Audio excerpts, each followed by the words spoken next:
Welcome to episode 63 of the Hipsters United podcast. My name is Chris, and joining me this week are Jason. Hey. Jill. Hello. And Andrew. Hello. It's exciting. For the first time on the podcast, we have two people podcasting from the same location. True. Not true. Jill, didn't we podcast together from New York? Did we? No. I don't remember. I don't think so. Oh, we totally did.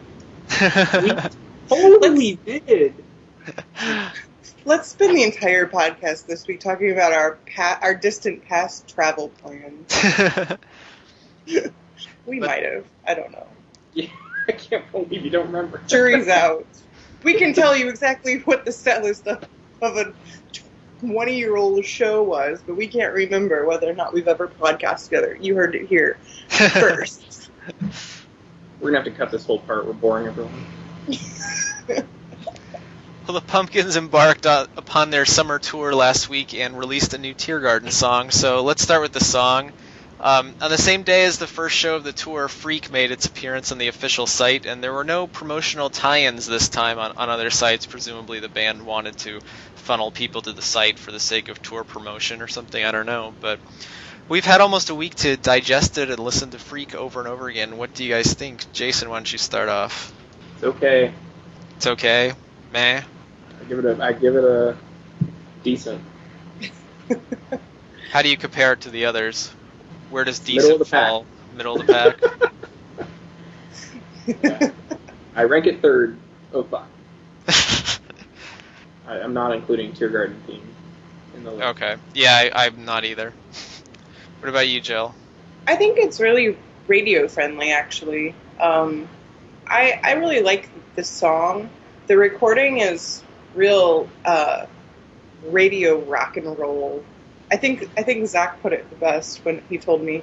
He was like, it was run through the super awesome radio loud machine. Like, I think that the production is really crunchy and poppy and in your face, and I don't know. I think it's a good track, and it seemed to be getting really, really good reception from people. So yeah, did any of you guys find any negative reviews of it? Because I didn't, and I looked quite a bit. I occasionally dip into the Twitter search for Smashing Pumpkins, and sure, there's always some people going, "Oh my god, the latest Smashing Pumpkins song is so bad." So yeah, I remember there were a couple of them. Okay, yeah, I did the Twitter search too on Wednesday or Thursday, and pretty much it was all positive, but maybe the haters came in later. I'm just saying, only a couple. Yeah. What about you, Andrew? I liked it. I'd probably put it third of 5 too. He's intimidated because I'm sitting right here. Third of five. Holding up 3 fingers. Better say firm. Yeah, I think Jill's right. It's very radio friendly, or it sounds like it was meant to be produced that way. It's definitely a little different feel somehow than the other poppy songs from the first one. It's the fuzz bass, yo. And it's that crunchy fuzz bass. It's not my favorite, sort of effector thing. So when that was like the first thing that I heard when I started the MVP, I was like, ugh. But it went up from there. But it's not horrible. But it just sort of, it's like the worst possible way they could have started it. And you guys thought we were a fan blog. We're all like, it's good. Everyone else universally praised it. But, we're executing a slow heel turn. We're going with the zero critic approach. So, yeah, this time it's 3 of 5. Next time will be 4 of 6. We'll keep moving ever downward. 6 months ago, got a link at smashingpumpkins.com. That was the peak moment. Ever since then, we've been intentionally ratcheting it down. Now Billy's getting a little annoyed, calling us out. Yeah. But, I gotta agree with you guys. 3 of 5 for me, too. It's so boring. And it's definitely not as good as Song for a Son, and I think I like Stitch in Time better, although I think it's pretty close to Stitch in Time. The two songs are very different, but They even have the same ranking. I do like it better than Widow and Astral Planes. But yeah, I mean, Billy seemed like a lot of energy trying to get Widow played on the radio, whereas I really think Freak is much better suited for the radio. But you can't really do anything about it now, I guess, because they're out on tour. Maybe the good tour reviews will trickle in and radio stations will go check it out and inquire with their management. Jill, save us from milquetoast unanimity, please. Come on, Jill. 2 of 5, 1 of 5. I don't know. What's with this pressure to rank these songs as they come out? Yeah.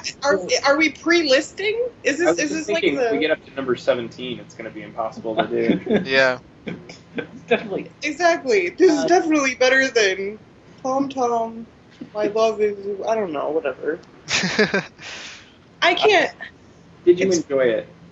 Yes, I enjoyed it. I really like it. I think I would probably put it on even par in terms of like a viable commercial song. I don't know. I actually think it's probably the most viable commercial song, which I like a lot and increases the ranking in my mind. But I don't like it more than Astral Planes. So maybe 2 of 5. Okay, good. We aren't all in I'm lockstep. telling you, this rating crap is not going to fly for me. Don't try to nail me down into this. Well, it helps to provide some sort of context. Like if you say, it was okay, there's no real context there. Chris, will you please stop trying to reduce Jill to a soundbite? I give it a thumbs up. Reality is subtle. Not turn it to it and own it. What if all the songs come out are like a 5 of 5 for me? You hate them all? Oh, 5 stars of 5 stars. Okay. Or something. There's no chance of that. I still hate rating stuff. Whatever. It's alright. You didn't rate it. You boys and your numbers. Yeah. Well, the other big event last week was the start of the tour in Cleveland, Ohio, back when LeBron was still a Cavalier and all was right with the world. On Friday night, I got to be a part of the Pumpkins' return to Columbus, Ohio, where I last saw them play the infamous special acoustic Halloween show. And I wrote an extremely long review of the show that you can read on hipstersunited.com if you haven't done so already, but I can also talk about it here. Do any of you guys have any specific questions about the show or anything you want me to talk more about that I didn't talk about in the review? I'm always interested in hearing more about the crowd and the makeup of the crowd as you perceive it to be. I know that you said seemed to be a young audience, but yeah, and specifically, I mean, when we could have been first in line because we were there for the sound check. So after the sound check was over, we went out, and instead of putting us back in the big line, they had us all line up on the other side so that we would enter first. But I didn't really want to be in the front, and we needed to go get something to eat, so we actually just left and went something to eat and came back, figuring that the line everyone would have already gone in, they would have opened the doors, and we would head in right about when the opening act was starting. But when we got there, like, the line was still extremely long. The show was sold out. I wasn't expecting it to take that long for everybody to get in, but I guess 1,200 people take a long time to file in through one door. But yeah, when we were sitting there across the street, just kind of waiting for the line to get shorter, there were lots of kids there. Like kids, I mean, kind of middle school, high school age. Which, wow. I mean, and Billy even said it during the show. He said something about, it's great to see so many young faces here. And like, I'm sure he says that stuff a lot, but it was definitely true. He definitely wasn't making it up this time. But he said something about it's great to see all the young faces here and also the people that have stuck with us for so long and everything. But it was a pretty good age mix. And I really do think, I said in my review, part of it is that OSU is they're in their summer session right now. Mm-hmm. So, I mean, the school is huge. It's like tens of thousands of students. And, I mean, a lot of them do live around here in the area, but they aren't on campus, which is right next to where the Newport Music Hall is. So it wasn't as much of a college fratty crowd as the Halloween show. There's that word again. Yeah. I used that on purpose because I used it in the last review. Chris, I'm taking it you were not in a frat. I was not. Okay. Well, for those of us who were, no. But yeah, the crowd was really mixed, and I mean, everyone seemed to enjoy it, even where we were up in the balcony. I mean, I kind of was just expecting the balcony people to be sitting down, but we were up on the rail, and a lot of other people were up on the rail too. And even like there were some people in front of us who, like, when the show started, were just like sitting there. Like one guy was playing games on his iPhone and like drinking beer. But yeah, once the show got going, even they were up and dancing around. Lest you be confused by drinking beer and iPhone game playing as a sign of total apathy. I thought you were going to say, lest you were confused, this is a blog about the Smashing Pumpkins, Hipsters United podcast. Yeah, so this tour is like happy party shows, right? Yeah, I mean, so far it seems that way. It's, well, the way the set list is made up, it's pretty much definitely geared for that. That was one of the big complaints, I think, of the 20th anniversary tours. They didn't play enough hits, even though that wasn't true. But we all know by the numbers they played lots of hits. But in this show, the hits were spread out through the entire show. The new songs were kind of mixed in with the hits, which I think helps with the palatability of the new songs, where even if the people would normally not like them, you know, they're mixed in with the hits, and they're also fast, and they're also loud and rockin', and the energy kind of just flows from song to song, even though the people don't know the songs. So yeah, the setlist construction definitely seemed to be geared towards let's make everybody as happy as possible. Which is, I mean, talk about that in the context of the history. Yeah, I also wrote a review of the Halloween show, and just the 20th anniversary tour period, there was so much tension between Billy and the audience. I mean, the people screaming out, "Where's James?" We had the Halloween show where the band spent 45 or 50 minutes playing bad covers. I mean, they were intentionally bad. The band was intentionally trying to make people angry. And then Billy faked his tantrum and stormed off the stage. And then they came back and played their standard, like, few songs from the beginning of kind of Black Sunshine, I guess. Mm-hmm.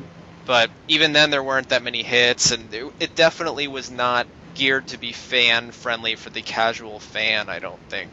At least that was my take on it. I mean, I'm sure Billy thought it would be, but just, I mean, ending the show with Set the Controls to just, I don't know, after making everybody sit through all those covers and everything, just didn't work. And it was funny because one of the covers they played again in this show, so Hang On Sloopy is the official rock song of the state of Ohio. It's also identified with Ohio State University. And in the Halloween show, it was one of the first covers they played, and at that point, people weren't angry yet. You know, they started with, like, Monster Mash and Louie. Yeah, Louie, Hang On Sloopy. I just relived this moment, this concert the other day. So at that point, people were still pretty happy, and, you know, they got into it, and this time it was right in the middle. It was right before Widow Wake My Mind, and they played it again. They didn't play the whole song, but they played most of it. And everyone really loved it again, of course, because it's our official state rock song. Yeah, last time they hadn't gotten to the 12-minute version of The Gambler. Yeah. But afterwards, they did make a bunch of jokes about the Halloween show. Billy mostly was talking to Jeff, because obviously the other two members weren't there, but he turned to Jeff and said something about, yeah, it brings back Halloween memories or something like that, and people were yelling and screaming. And then they tried to get the crowd to sing along with Widow Wake My Mind, and the crowd wasn't really into it, so Billy stopped and said, come on, guys, this song is better than Hang On Sloopy, and everybody started booing. So he did this little contest thing where he said, okay, everyone will do Smells Like Teen Spirit versus Hang On Sloopy. Who likes Smells Like Teen Spirit more? And, you know, some people cheered. Who likes Hang On Sloopy more? And everybody screamed really loud, so... People are standing up for our state rock song. Yeah, but I heard that after that he did another comparison, and he found a song that defeated Hang On Sloopy, which was Iron Man by Black Sabbath, and it was pretty close, if not more, for Iron Man. So he turned to Jeff and said, "Yeah, Sabbath always wins." But so after that fall 2008 tour, though, Billy was talking about future tours. Like, it strikes me that this is the exact sort of tour he said he would never do again. Right. I mean, he had the only kind of tour he said he'd never do again. We had that whole podcast about, you know, how is a tour with no old songs going to work? especially with him releasing one song at a time, and they were talking about wanting to tour at the start of the spring or at the end of the spring when it was looking like only 3 or 4 songs would have been released. And I mean, this definitely makes sense to me. But yeah, based on what Billy said, it seems like a total 180 from what his feelings were at the time, which that isn't surprising based on the past of Billy Corgan. So yeah, and I mean, we haven't written about this, but I mean, there are rumors about that, and one of the rumors I heard, this is a rumor, I probably shouldn't repeat it, but whatever, it's the podcast. That the podcast doesn't matter, Chris. I'm sorry. Like one of the rumors was that Jimmy wanted to go out and tour again after that tour because he thought it created such a bad vibe, and he wanted to go out and play some fun shows and play the hits and like get the fans back or something, Yeah. And it just struck. I like forgotten about that, and then this tour came on, and like they're out there playing the hits, and everyone's happy, and I'm just like, this is exactly what Jimmy wanted to do. Of course, if you believe that rumor, which I kind of do, actually, but for various reasons. But whatever. I mean, It just seems like, I mean, it totally makes sense to do this from the band's perspective because they have this new project they're doing, and there's no label attached. They have to promote it all themselves, pretty much, and this is the best way to promote it while you're on tour is to play all the songs people like and mix the new songs in with them. That'll encourage people to go to the website and download the new songs. I mean, if you end the show with the 25-minute set the controls, people leave the show with that sour taste in their mouth. And yeah, that's what he did to every crowd on that tour. Yeah. Every night people went home pissed. Because the encore was either the harmonica songs, or it was I Am One Part 2, which I know is great, Jill, but people didn't like it, of course. They wanted to hear something they knew. I mean, what band ends on a song no one knows? Yeah. Well, even this time, they ended with Gossamer, which is still, a fan song. Yeah. Not a general audience song, but no one seemed to mind. Everyone seemed to enjoy it. At this point, I think a lot of people know Gossamer. Yeah. Anyone who's seen them live before, pretty much. Nobody knew I Am One Part 2. Yeah. Most diehard band didn't know. Not the way they played it, anyway. Right. But yeah, I still think that Billy thinks the Halloween show was, if not a success, then, it was kind of the crowd's fault it wasn't a success. During the sound check, he had some more, like, funny little banter about the Halloween show. He asked us, like, which of us had been there, and it was actually quite a few people. Yeah. And he said, yeah, I don't understand why it didn't go over so well, and I got so many complaints about it. I mean, it's Halloween, what do you expect? And then he told a story about a couple where the guy had driven a long way and brought his wife, I think, on their anniversary, and she had never seen the Pumpkins before and didn't really like the band, and this was going to be his, like, introduction of her to the band. Oh my gosh. And yeah, you can imagine the kind of introduction it was, and the guy, I don't know if he emailed Billy or how Billy got this message, but Billy just didn't seem to understand that that's not all that uncommon, that people drive a long way to these concerts. And especially when they hyped it as a special acoustic show. And it was the first show of the tour. You were going to get a very rare set of them playing Smashing Pumpkins songs on acoustic guitars. Which, honestly, if you were going to introduce them to someone who didn't like the band, yes, I mean, that's probably how you would do it. Yeah. A lot of wives and girlfriends probably got brought to that show. Yeah. Are you saying that on average, women don't like the Smashing Pumpkins? I would just say that anyone who doesn't like the Smashing... Go ahead. Average, like, dorky guys think girls are going to like acoustic guitar songs. That's what I'm saying. Nothing more, nothing less. I'm not saying they're even saying...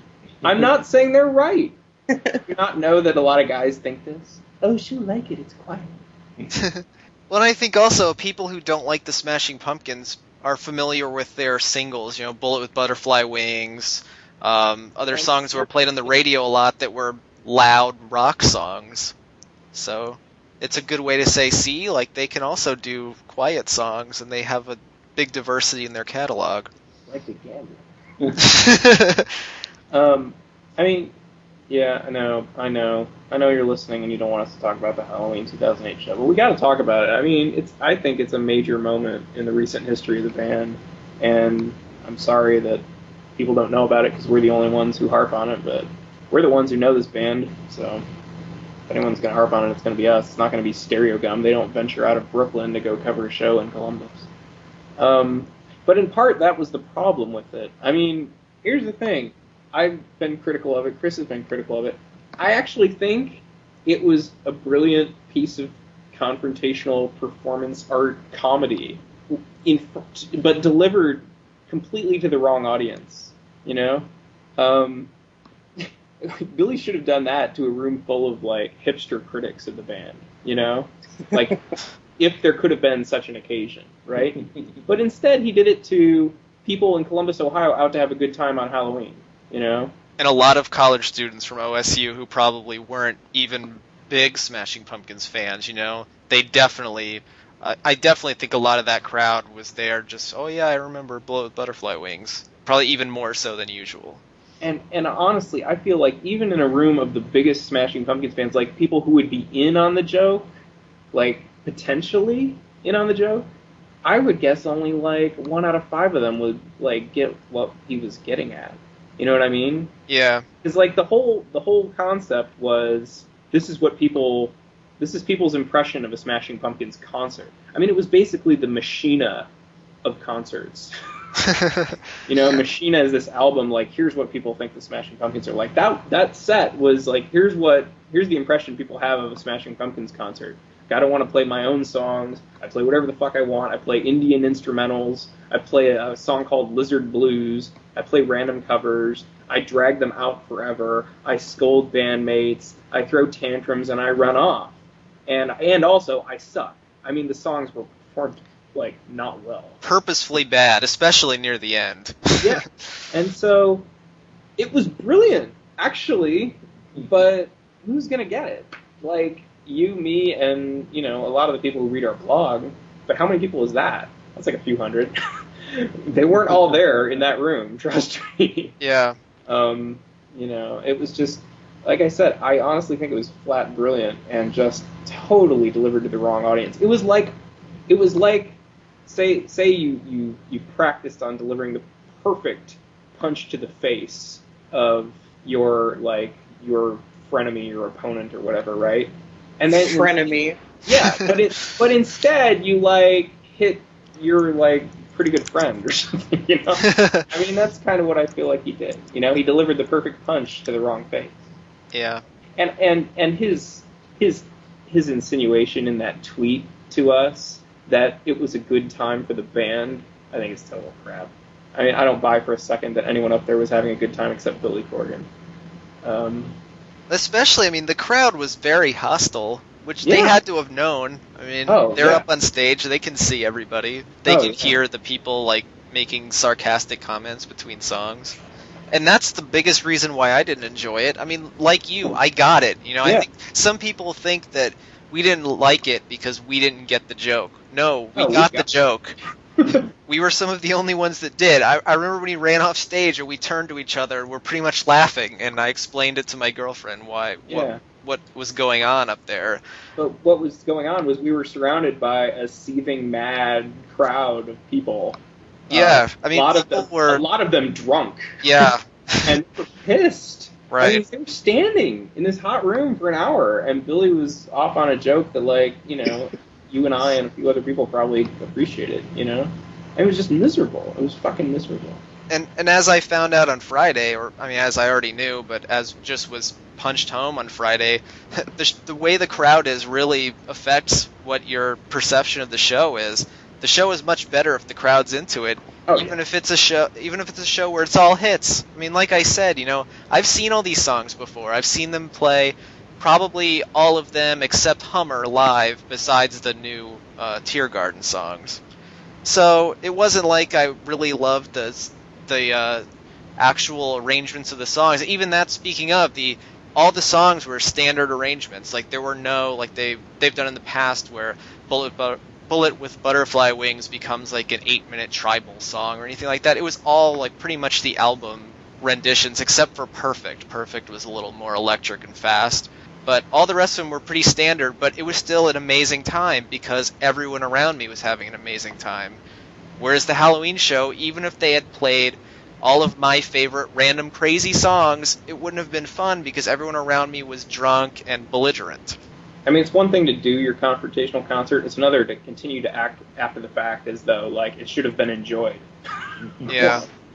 You know, I mean, And there also seemed to be the insinuation that it was Halloween and therefore we should have expected it. Where I think that's more like April Fool's Day. I don't really associate Halloween with you promote one thing and it's a lie and you do something else. I mean, just look at their past Halloween shows. I mean, they've dressed in costumes, they've played like a Beatles cover and things, but it wasn't anything like this. You know, they still played standard Smashing Pumpkins songs. I had forgotten, I went back and read my review again, I'd forgotten they only played 10 Smashing Pumpkins songs in that whole concert. And it was what, like a 2-hour and 45-minute, 3-hour concert? It's just amazing. Yeah. I mean, it was I mean, I couldn't, what was particularly, I'll drop it after this, but what was so galling is that after you made people stand through that set, and then a set change as you go off and change out of your costumes and put on your pumpkin stuff and come back out, that's the set they got, you know? And he ended with Set the Controls. It was like a fuck you on top of a fuck you. I mean, you know, that crowd, more than any crowd, the people who were, the crowd stayed. That's the thing, they stayed, you know? I mean, they didn't get the joke, but they understood that, like, it was some sort of prank, right? Yeah. And so they stayed. They figured they were going to get a real Smashing Pumpkins concert, and they did. They was more worthy of Cherub Rock at the end of the concert than any crowd I've ever seen, and they just, like, fucking, like, pissed in the face. I mean, it's just totally... They were because waiting for the treat, and they only got tricked. Yeah. Ha ha ha. Yeah, there were that's what you should do. Yeah. It's not trick and treat, it's trick or treat. That's why we only gave the trick. But I mean, I think you're definitely right because there were parts in the middle of the show, like when they were playing Bullet with Butterfly Wings, which is very difficult for me to say over and over again, and some of the other hits that they played. I mean, the crowd was enjoying it just fine. But yeah, I mean, when you start the show the way they did and then end the show the way they did, that's what people are going to remember. They aren't going to remember the time in the middle when they enjoyed it. They're going to remember the beginning, which was painfully long, and the end, which was painfully long and unrecognizable. Yeah, it's like, remember the 12-minute version of The Gambler? This is what a good, long, unrecognizable cover is. But, yeah, I think that's enough about the Halloween show. now that we've reduced it to a soundbite. Yeah. Get it? I'm kidding. But anything else you guys want to know about the... Talk about the soundcheck more. The good Columbus show? Yeah, the soundcheck. So, it seemed like the timing and everything was pretty similar with the others. Well, first of all, it was pouring down rain on Friday. So, even though I didn't get there until 2 o'clock, I still wasn't... we were 14 and 15 in the line, so it wasn't even near the end. And we didn't get our 20th person. We got our 19th and 20th people. They came up and stood in line for a minute. We were like, oh, you guys are really lucky. You're the last two that get to go in the sound check. And they were like, oh, no, we were just here to see how long the line was. And then they left. Wow. Just totally bizarre, because it was pouring down rain all afternoon. Why would they come see how long the line is and then leave? It just blows my mind. But, yeah, they let in exactly 20 of us. I would advise you, if you're going to go to one of the other sound checks, anyone out there, you haven't been to one already, that you do get there earlier than that. The rain definitely kept people away. From what I've heard about the others, that they've been filling up their 20 people around as early as 12:30 or 12:45. So, especially if the weather's nice, you'll probably want to get there earlier. But I actually like the rain, because all the other days were boiling hot, and people talked about standing outside in the 100-degree heat all day. So the rain was actually very preferable to that. But they let us in, and they actually warned us quite a number of times. This is the event staff, and I think someone affiliated with the band, I couldn't really tell, but warned us over and over about, first of all, no cameras, which was like plastered all over every surface there. And then also just don't piss Billy off. Don't piss Billy off. Like, if you guys didn't hear last night, somebody pissed him off and he ended it early. Like, don't ask for autographs. Don't, like, there will be no Q&A. Telling you this? Yeah, the people that came out and were giving us the bracelets and stuff. And I thought it was funny, because there were the 20 of us who had been there for I mean, most of us were there for most of the day. There were some people, the first two people in line who were really nice, they got there at 7 o'clock in the morning, so I definitely don't think they were going to purposely piss off Billy and not get to have a full sound check.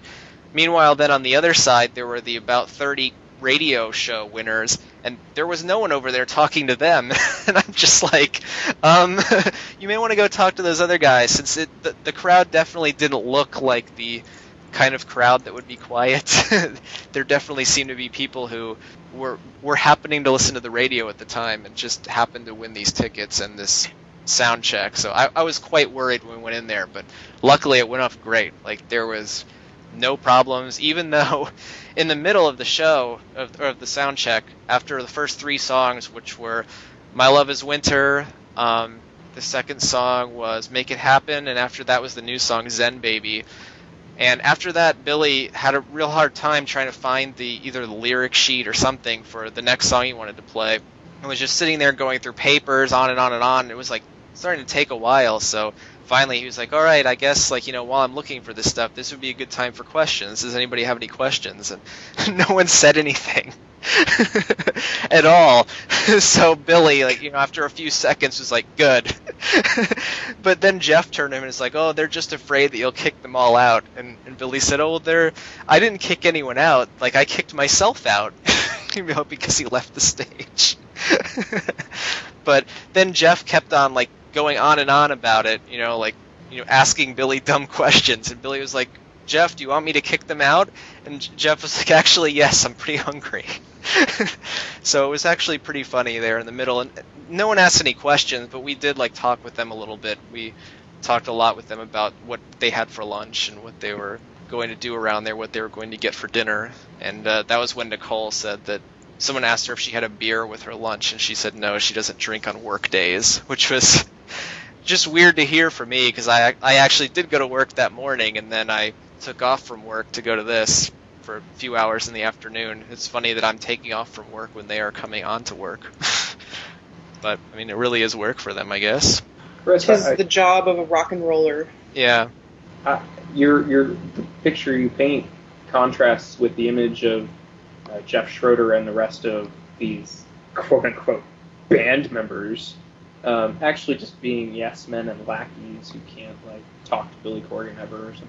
Yeah, I mean, I know there's a lot of cynics out there. I can't say that I totally went with it also. You know, when Billy releases, oh, you know, this is the best I felt about a band in years, as good as the original four, and all this stuff. And I'm just like, yeah, you're trying to, you know, boost up people's feelings before this tour. But, I mean, they all really seem to get along really well. I mean, especially them all with Mike. You know, they kept giving Mike a hard time about McDonald's, and they really all seem to enjoy being around each other. And, I mean, that's the same kind of impression we get when they're doing these Ustream chats. Is, you know, even though Billy occasionally will get mad at the people asking the questions and things, they all seem to get along together with each other just fine. Although, I mean, they are just starting a tour. They are still new friends to each other, I guess. It may not last, but right now, I mean, they really do get along great, and it definitely helps with the music, I think, or helps with the shows. Yeah, the whole Yes Man thing, I think, is something that the fans have totally kind of built up in their heads. People who have no first-hand knowledge of their interactions whatsoever. You know? Yeah. It's just like an assumption. It's like, well, he brought in these younger people, obviously, and it's not really even just the fans, or, I mean, music critics say that sort of shit all the time. Yeah. Jim DeRogatis has said it. Yeah, he brought in these kids because the kids won't, like, ever say anything to him, and he can just, like, boss them around and make them do whatever. Yeah, and I mean, you know, maybe to some extent. Yeah. But to whatever extent it's true, you know, I don't feel like they're totally cowering around him. No, definitely not at all. And especially Jeff. Billy definitely seems to have more of a rapport with Jeff on stage, both with, like, the back and forth on the Halloween show and even during the sound check. I guess because Jeff is the most veteran of the other band members. Overstates me. And I know Nicole said in the Ustream chat last week that she wasn't quite ready for stage banter yet. She told Billy she didn't want to be really saying much yet, that she had to work up to that. I think she did say something during the show, I forget. But not very much. It was definitely mostly just Billy and Jeff talking. Poor Mike, stuck in the back. So what do you think of Nicole and Mike's performances? It seemed fine to me. I mean, especially during the sound check, I would say Mike was great on all the new songs. And one of the big complaints, I talked to Jason about this actually in between the sound check and the actual show. One of the kind of complaints, especially after Widow Wake My Mind came out, was that Mike's fills were strange and they weren't on time and things like that. And of all the 5 songs they played, I guess the other 2 songs they played after the banter break were Lonely as the... What is it? Lonely is the Name or something? Is that the name Maybe. of it? Maybe. Yeah. And the last song was Blessed Mother. There weren't really any opportunities for fills. Like there wasn't a chance for any of that to happen. So I couldn't really tell you whether his fills were still off or not. But I mean, Jason, you brought up an interesting point that may have been intentional. Yeah, I mean, I think Billy does a pretty good job of playing within the abilities of his bands. You know, he doesn't push beyond, doesn't ask the band to do things it can't do. But I mean, yeah, the new members seemed great to me, and everyone seemed to, even during the sound check when people did kind of have an opportunity to talk to each other and give impressions. I mean, everyone was blown away by Mike. And that was the impression I got from reading other people's reviews of the previous 2 shows and comments, was that, oh wow, Mike was great, which I would agree. I think he was. He held his own in United States. He held his own in Gossamer. He's picked up that busy style very quickly. Yep. I said earlier that all the songs were standard arrangements except Perfect. There was also one other exception, which is Owutta. So we have only heard so far the pretty acoustic, soft Owutta. That is not at all what they're playing on this tour. It is totally different. It is very fast. It is very loud. It is very electric. I think the lyrics are a little bit different. You guys will have to see what you think. It was kind of hard to tell because it was so loud and fast, but I texted Jason that there were people moshing during Owutta, because there were. And Jason didn't really quite believe it. But No, I was like, Chris, are you sure we're clear on the definition of moshing? but I had a definite view up in the balcony. There was a circle. People were running into each other like idiots. They didn't do that in every song. They did it in Bullet with Butterfly Wings, United States, Owutta, maybe during Tarantula, I think. But definitely not the entire show. That was one of the ones that that's good running into each other music, I guess. It just makes me tired thinking about it. One of the Kids most these ridiculous days. One of the most ridiculous memories I have of that Halloween show is when they played Bullet with Butterfly Wings. A huge mosh pit erupted. Yeah. And at the very end of the song, the very end, a guy slammed into me, and as the last note is being hit, he stops and he goes, "That was awesome."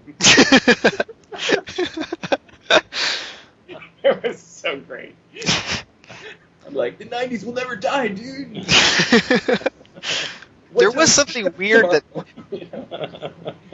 there was a weird occurrence in the crowd in this show during, I think it was either Stand Inside Your Love or Tarantula. Billy, all of a sudden, he was still playing, but he kind of leaned away from the mic and was looking down at the crowd, and there was kind of a commotion, and they pulled a guy out and rushed him off, and Billy was kind of confused. And apparently, from the people who were with us with the sound check, who did stay up front, there was some guy who was a little bit older, I think, and really, really drunk. And the people around him seemed to think he was having a heart attack or something, so they were all trying to get Billy's attention to stop the song so that they could get the guy out of there, even though that wasn't happening. The guy was just really drunk. So Billy was really confused about what are you telling me? Why am I stopping the song? But then security pulled him out. Also, apparently 2 separate people urinated on other people and were also removed. I saw that. That was I did not get rock to and witness roll. that, but it was tweeted by multiple people, so it Well, must all have happened. 3 2 people on the internet said it was true. Sounds like you had fun. Yeah, it was definitely a lot of fun.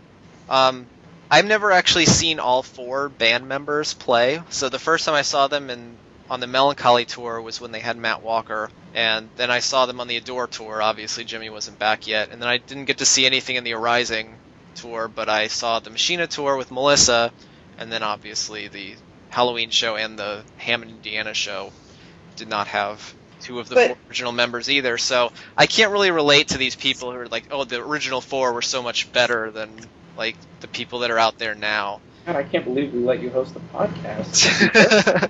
I know. You're a youngster. Yeah. Andrew, you saw the original four. Yeah. Several times, right? I saw them a few times. I saw it, well, actually only twice. No, three times. I saw them Lollapalooza, the Riviera show, and then the One Arising show. There's a lot of people out there. By the time they don't have anyone who saw him during Gish. Podcast is totally late. August '94 was my first Pumpkin show. Yeah. Jill, did you see the original four? Did you go to the writing tour? No. Nope. Yeah. I'm with Chris. It doesn't matter. The Smashing Pumpkins are who Billy Corgan says the Smashing Pumpkins are. There we go. Now we're back to being a fan. I saw some preposterous. Go back. Billy, give us the link again. I saw some crazy tweet today from some girl that was like, lamenting this very fact again, like that it isn't the original four, and she said, why don't they just call it Billy Corgan and Friends? And I was like, in my head, just that sounds rockin'. I'd go see Billy Corgan and Friends. Is that a fucking kids show? Do they call Radiohead Tom York and Friends? And Friends. It's so the antithetical definition of what I would expect Smashing Pumpkins to conjure. Well, Stone Temple Pilots definitely should have been Scott Weiland and Friends. They come out and play all the Rockabye Baby versions of the song. There really is a CD for those of you at home. Yep. Pumpkin songs arranged as lullabies for your young child. Have any of you guys actually heard anything from it? I wish I had a xylophone to play the riff from I. I'm not sure I've heard anything from it, but I know of a couple of people who have played it for their little pumpkin babies. Named Corgan. Yeah, one of the things about the Twitter searches for Corgan is you will occasionally see someone referring to their kid, took Corgan to the park. I bet they're regretting that name now. Why wasn't I named better? It seems like at least the initial reviews of the big festival show are positive. At least Spinner seemed to. Yeah, they're bought and paid for.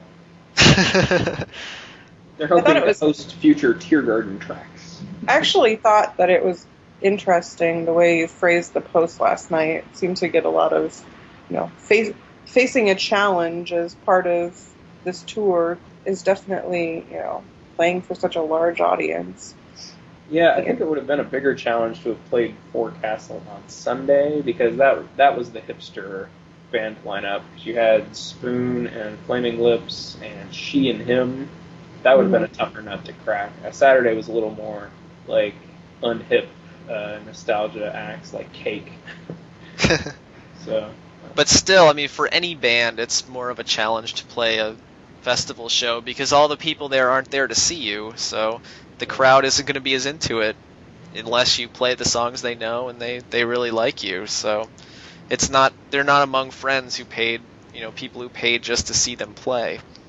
Well, even the original four, the almighty original four Pumpkins, their Lollapalooza experience kind of shows that. Yeah, it's obviously mitigated when you're the headliner.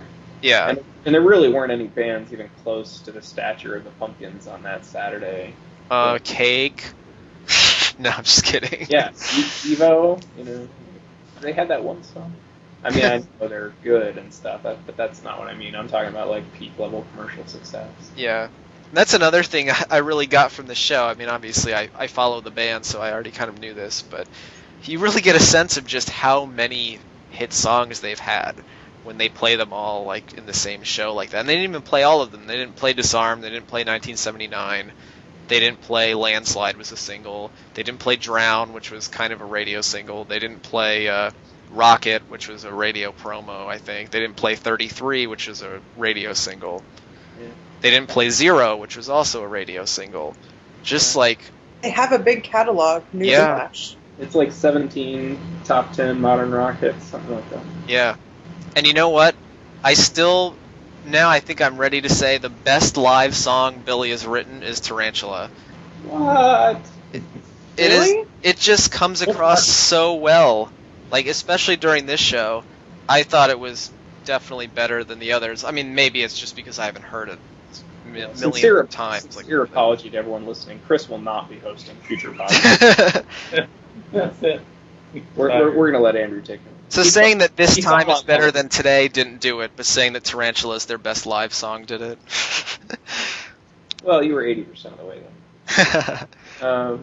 Yeah, I don't even know where to start with that one. Tarantula. I like Tarantula. What is it really, Jill? What is what really? Their best live song. Now, she actually is an expert on this subject. Well, you've Why definitely would you seen call them me an more than expert? I have. Well, I know it's an opinion, but Jill, you have a wide variety of bootlegs, This is very true. I have a massive boot collection. including a very Are you- thorough collection of Kish era. Yeah, I mean, it really depends on what era you're looking at. One of my most enjoyable songs live is Bring the Light. I think that one translates very well. What? Huh? We just said, what? Yeah, I know. It may be. I've never actually seen them play Bring the Light live. It was transcendent. He hasn't seen him In play 2007. live either. Yeah. I mean, I think that Silverfuck is probably one of the best, sort of across the board, every era that's ever played live in. Is probably a fantastic live song. I don't know. Gossamer, Super Christ, United States are up there too. That's all one song for you folks playing at home. Long, rockin', and kind of irritating to the audience. I don't know. Good. I tend to be in the camp of enjoying the live shows a lot more than the recorded studio work. So Chris, this is where you're supposed to mention Through the Eyes of Ruby. true. Yeah. True. I Am One, maybe. I don't know about I Am One, although I've never seen that one live also. Don't enjoy the rant. But it's been so long since Billy's done the rant. Did he? I don't know. Did he do any of that? I can't So what are we going to expect tomorrow? Well, are you guys going to try and make it for the sound check or no? I think we're going to miss it. I won't be able to. Yeah. We're commuting up to Baltimore, so So you guys will just see the standard set. Have any of you guys been to this venue before? No. No. Oh, Well, I mean, I think based on the first three songs, all of the fans, for the most part, have come out really loving them. I mean, I've seen a lot of people. I don't know if I'd go this far, but I've seen a lot of people say that this was the best Smashing Pumpkins concert they've seen. So I think you guys are all really going to enjoy it. They have such they always say that. they have such an undeserved reputation as a shitty live band. Yeah. You know, and I think I think feel they're like- far better live than they are in the studio. I feel like if they put out a concert that isn't openly alienating, people are gonna think that almost because the band has such a bad rap. I mean, I guess you're saying people are saying it's the best one they've seen, which implies they've seen others. So maybe it's something about the vibe, I guess.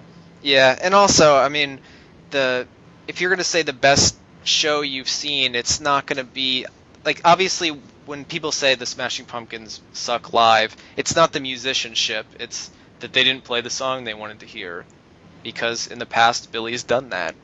He loads his shows heavy with new stuff that people may not know, and he plays his covers, and he ends his shows with his guitar wankery, and some people don't like that and think that equals sucking live. It doesn't. Like, it's just because you don't like a song that they played doesn't mean that the band sucked. Whereas a show like this, anyone who went who was a casual fan heard whatever song they wanted to hear, unless it was 1979 for the most part. So they'll all say it was awesome and the Smashing Pumpkins are great live. I mean, I strongly think it has something to do with this like positive vibe, though. I mean, a lot of critics when they go to a show, they're strongly influenced by how the crowd is, you know, and whether it's like a fun party type of atmosphere, you know. Yeah, and this definitely was. Does the artist get the crowd off, you know? And so, like, yeah. There was also almost every other show I've been to, if not all of them, there's been the kind of acoustic break in the middle of the show where either just Billy comes out or just like a few of the band members come out and play acoustic guitars and play, you know, something like 33 or songs like that. And that always, like, I mean, people like those songs, but that always kind of like slows the pace of the show down a little bit.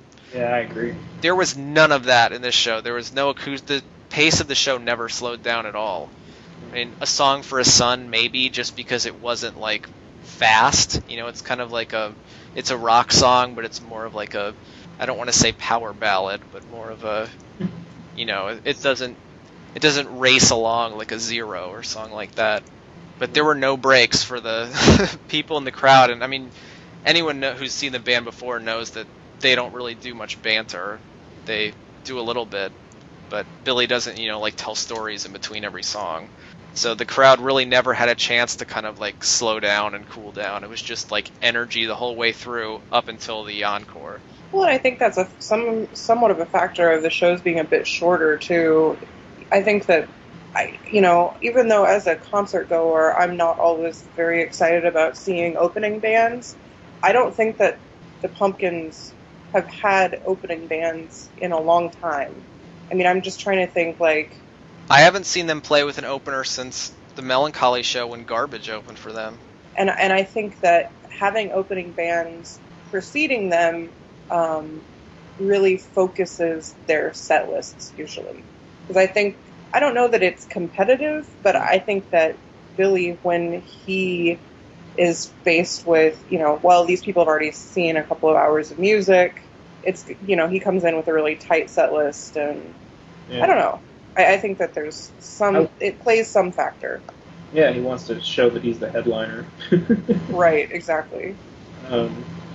Asheville Residency had openers. I'm trying to think if they had them after that at any point. I don't think so. That's the last I can think of. The Arising tour, they had Queens of the Stone Age, is that right? Yeah. At least for some. Are we forgetting Swan? It's Convoy. Exactly right. Worst opener ever. The band that went on to become Louis the 14th or whatever. We got flats on sale at the merch table, ladies. Did you see Kill Hannah? I saw both of the opening acts. Yeah. We actually tried to kind of miss the first one, not because we didn't want to hear them, but just because we didn't want to wait in line outside and just wanted to kind of stroll in when the show was starting. But it seems like from reading what other people said that the first band, you either like really liked them or you absolutely hated them. And I don't know, I thought they were definitely a hair metal band.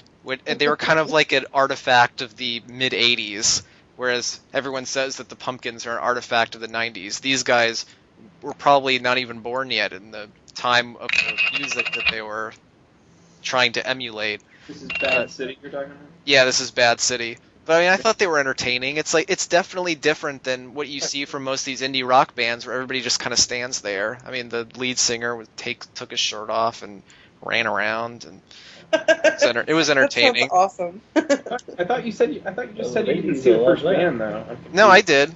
Oh. I said we tried to miss them, but we didn't. When we got there was still a long line outside. Gotcha.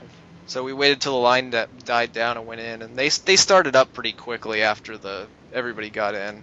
Did Kill Hannah have the fluorescent lights on their guitars? Yes, they had the laser pointers on the end of the guitars and the fluorescent lights on the guitars. It looked pretty cool. Laser pointers.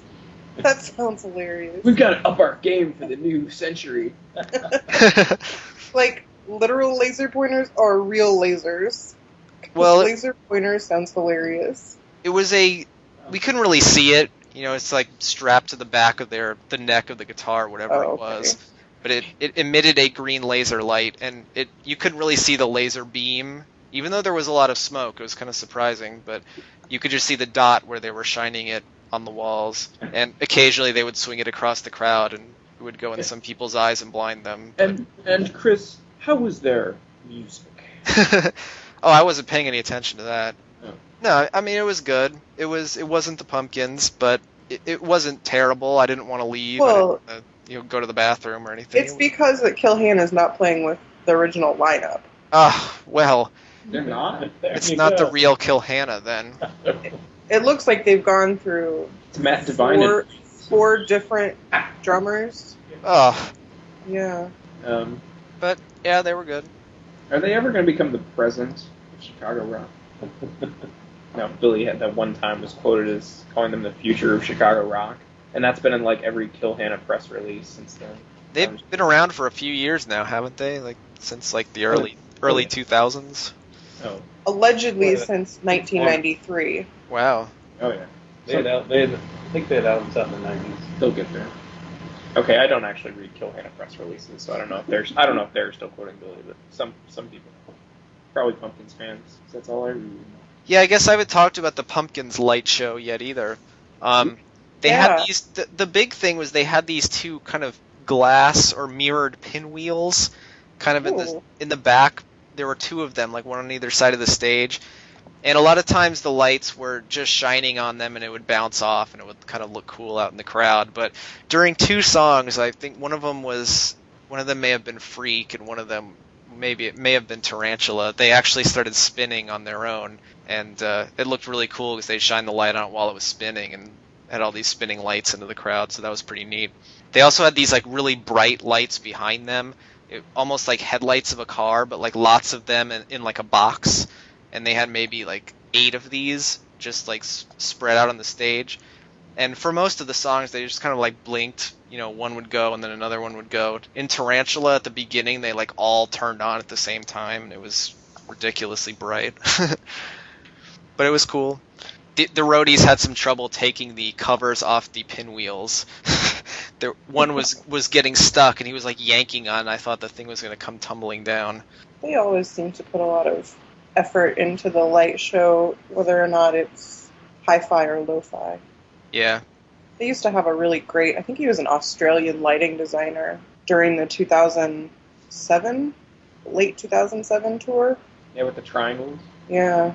That was awesome. That was literally all of the stage shows in 2007. I think all went with the same company that did those fluorescent tubes and crazy LED lighting designs. Yeah, and they were awesome. I remember blogging about the actual company that made them. Yeah, I remember that. So it was really cool. It was a lot cooler in the first few rows than it was in the back or on YouTube. Yes, precisely.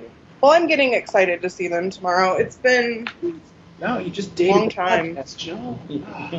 Yeah, for those of you listening, it'll be yesterday. And Yeah, I guess we can three-quarters safely- of HU. Yeah, will we be can there. safely say that all 3 of you guys will be going to the show. No fans will be able to stalk you since it will have already happened. You won't be able to look for us because you're not going to hear that's your show. We're going to be handing out business cards. We're Be able to attend We'll and get in and get out without being mobbed by our... All of you that have been asking what we look like in the comments, this is your big chance, or this was your big chance. I'm sure people will be listening to each other. Is that Jason? Who's that guy that sounds like not Billy say anything Corgan? the whole time I'm there. Yeah, Billy, are you there in the crowd? Oh, I thought it was you that sounds like Billy. I mean, you were saying this in the early days of the podcast. But then, I don't know. Everyone out there, commenters, who sounds more like Billy Corgan, me or Jason? is it Andrew? No, absolutely not. Is it... I don't know. Maybe we should print up some DIY HU T-shirts. Where Billy grew up, Jason grew up about 100 miles south of where Billy grew up, so it's a whole different accent range, completely different. Yeah. Anything HU else about the t-shirts? show you guys want to hear about? I don't know if there really is anything else about the show. Should we talk about like Most of free it. passes and stuff we get from the band? What'd you say? I said, should we talk about the free passes and stuff we get from the band? Yeah, I didn't actually have to wait in line. I just did it so I could write about it. So, as a journalist, I felt that I should wait in An line with the authentic rest of the people. experience. Yeah. No, we are obviously kidding. I guarantee you people would not have realized we were kidding. Some people. There's always a few. There's still going to be people who believe we get stuff. Yeah. Even now as I deny it. even after the Twitter war of last night, or 2 nights ago. I can't talk back to Billy, he might cut us off. What were you going to say, Joel? They haven't done any Ustream stuff since Kristen left the wanted tour, right? to do it. Yeah, well, it kind of makes sense they didn't do it at Forecastle. It's probably Yeah. kind of hard to get internet set up there. Backstage with John McCree of Cake! But I think it's very possible they may not do it again on this tour, at least, just because she seemed to be the one that kind of set it up and knew what was going on and was like showing them how to control things. Mm-hmm. How do you guys think that went, the Ustream thing? Did any of you guys jump on and watch? I think I watched, or I took part in 2 of them. I was watching the most memorable one. Not to reduce all of the Ustreams to one single soundbite, but it's hard to forget. But if you did, that soundbite would be asshole. Yeah, it's hard to forget. Them going off to get the uke for Billy. Billy walking up to the screen, looking kind of with his cherubic face into the chat, and then his gaze narrowing as he I'm not going to speculate as to why. I'm just going to describe what I perceived. He was scanning the chat to find a negative comment, of which there were basically none, except the one, which even that one, I think might have been more stupid than it was an insult, Well, and in his explanation where he said, I said this because I really thought that, if people were paying money, there'd be fewer people on here and it would actually be, like, watchable. Because it really was, like, the questions were just, like, flying by and it was impossible to read anything. But yeah. it did. I could see how Billy could take it negatively. Yeah, but here's what he did. He holds the uke, he gets up and he's gazing into the screen and he's watching, and I know he's watching the same thing I'm watching with maybe a little delay or whatever. But, he probably saw 50 worshipful comments go by and pulled out the one that he could have construed negatively. And then reads it out loud and turns his back and goes, asshole. And Kristen Burns and shuts it off. I don't know. I'm not even going to interpret it, but that's what happened. Yeah, the guy later apologized. The guy even, right away was, totally mortified. Just, the fact that because of him it ended early or something and it ruined it for everybody else, or that's what he thought. But he apologized profusely, and, Billy tweeted that he saw his apology.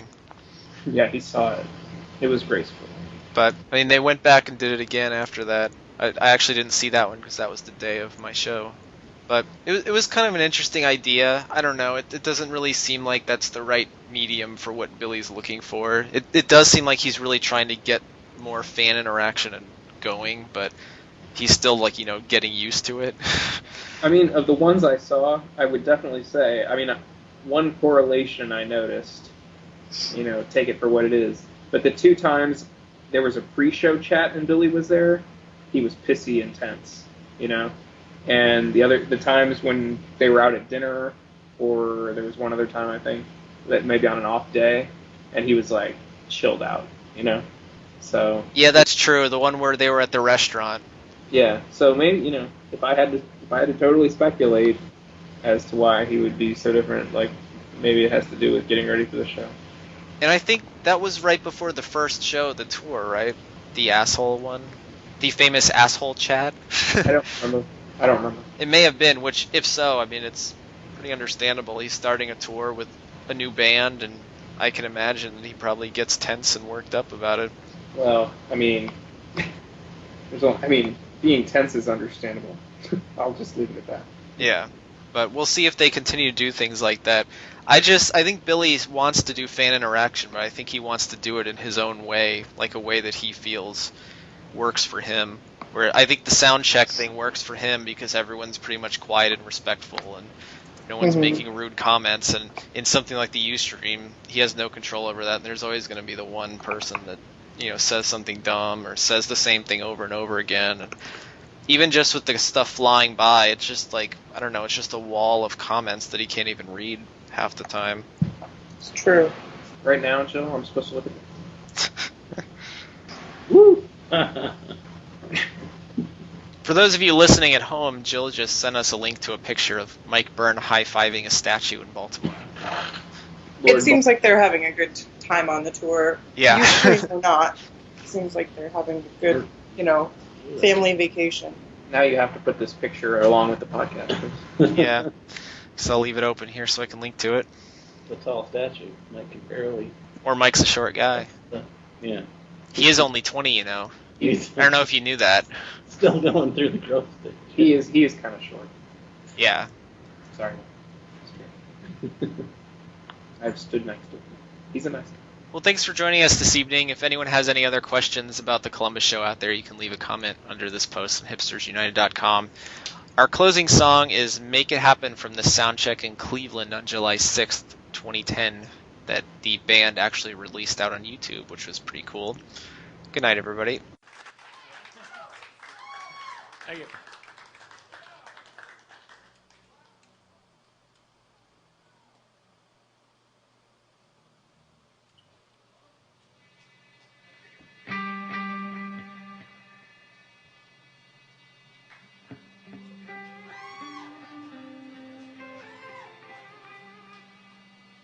There it goes. Is that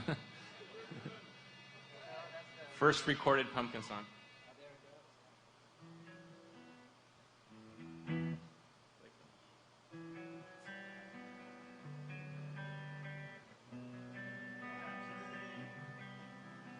Okay, I played the one song and then. Yeah.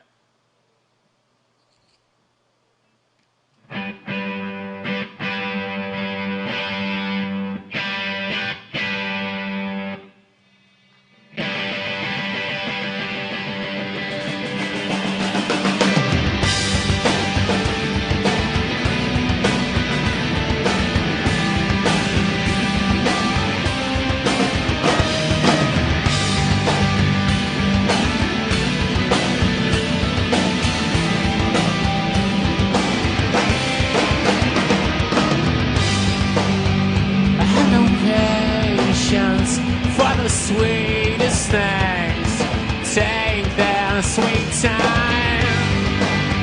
I'm counting blessings, but stepping backwards along my manifold lines. So make it happen, just make it so I won't know. 'Cause I've been taken, it's really sound by green, green eyes.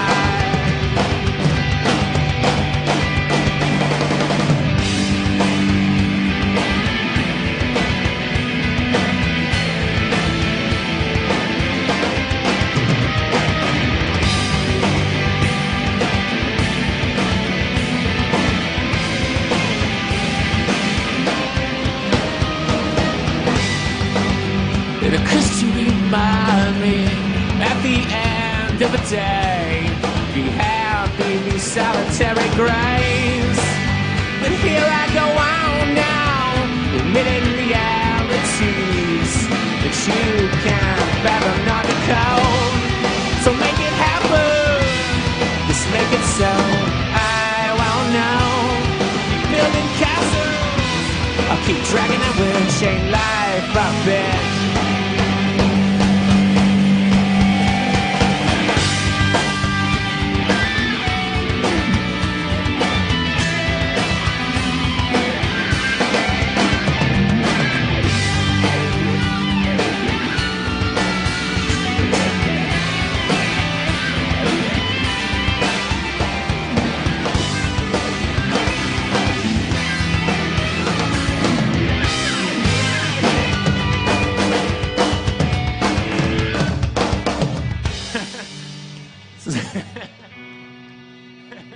Thank you.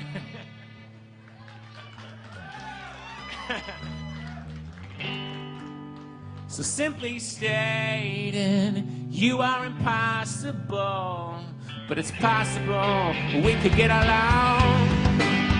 We'll fill up the dark pools with your lunar tides and my labyrinth shadows.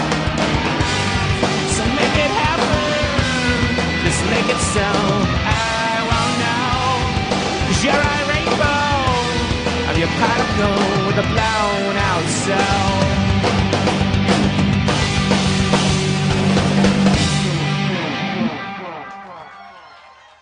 Hipsters United podcast is not affiliated with or endorsed by the Smashing Pumpkins, Virgin Records, or Warner Brothers Reprise Records. All opinions offered by panelists or guests of the Hipsters United podcast are their own and do not represent the opinions of the Smashing Pumpkins. All audio during the show is licensed for non-profit use per the terms and conditions on the Live Music Archive at archive.org. Intro music is from the Machina 2 album released for free download on the internet by the Smashing Pumpkins in September of 2000.